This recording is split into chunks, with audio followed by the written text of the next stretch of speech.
个左右。在这里面，我觉得最厉害的就是麦克斯奥特曼的银河巨剑，任怪兽再强再大，一招打出银河系，灰飞烟灭。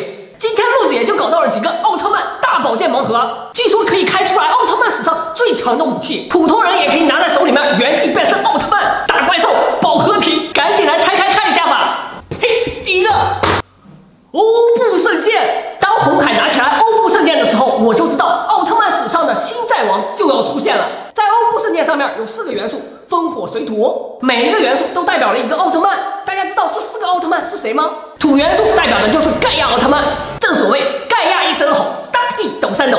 作为大地的代表，实力毋庸置疑。欧布曾经还用土元素重创了加拉特隆。水元素呢，代表的是阿古卢奥特曼，阿古卢也是来自地球的奥特曼，代表了海洋的力量。火元素呢，代表的是戴拿奥特曼，风元素则是高斯奥特曼。请大家借给我力量吧！下一个又是谁呢？哇呀！谢帕顿之剑。大家都知道，谢帕顿之剑呢，就是由怪兽谢帕顿死后变成的。谢帕顿是陪着翔一起长大的，一直在他身边保护着他。最后为了维克特利姆水晶，化身为维克特利奥特曼的武器，以这样一种形态陪伴在翔的身边。谢帕顿的头，维克特利姆水晶，这个造型说实话还是比较奇葩的，看着看着就变成了冰激凌。论实力呢，其实还不如我们的欧布圣剑厉害。这个不要，丢一边。继续拆。王者之剑，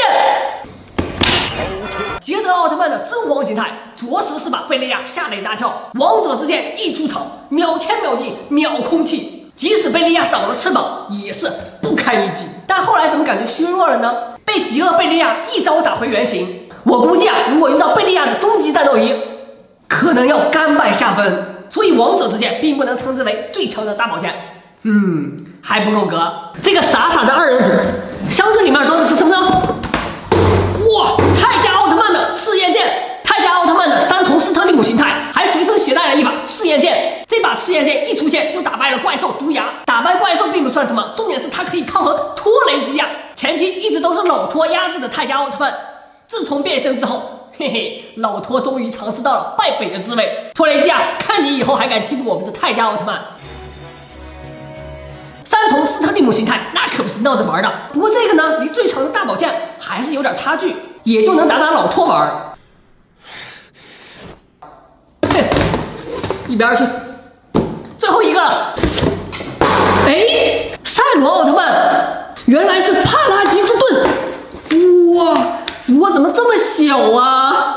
这个可是由神秘兽诺亚奥特曼打造出来的神器。既可以当铠甲作为护盾，还能拉弓射箭。最重要的是，它还有奥特之父羡慕不已的能力，可以穿越时空。说实话，这个真是有点开挂了。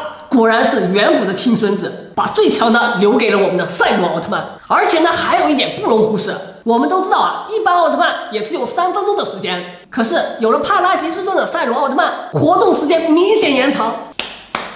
奥特曼史上最强的大宝剑，应该没有人怀疑吧？